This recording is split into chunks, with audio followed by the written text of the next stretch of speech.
കേരളത്തിൽ ഇപ്പോൾ ജോലി ഉണ്ടോയെന്ന് വെച്ചാൽ വലിയ പ്രശ്നമാണ്.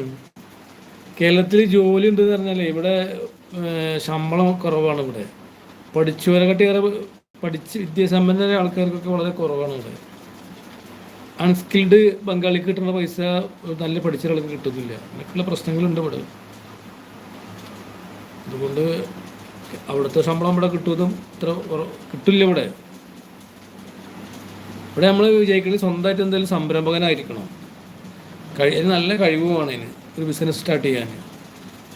അങ്ങനെയാണെങ്കിൽ ഇപ്പോൾ ഉദാഹരണം പറയുകയാണെങ്കിൽ നല്ല തിരക്കുള്ള സ്ഥലത്ത് ഒരു തട്ടുകട, നല്ല തിരക്കുള്ള നല്ല പ്രോഫിറ്റുള്ള സംഭവമാണ്. ചെറിയ ടീ ഷോപ്പ്, അത് ജോലി എന്നത് ഒഴിവാക്കിയിട്ട് അങ്ങനെയൊക്കെ ആണെങ്കിൽ നമുക്ക് വിജയിക്കാൻ പറ്റും. അല്ലാതെ മറ്റൊരാളെ കൂടെ പണിക്കുന്ന മാക്സിമം കിട്ടുക ഒരു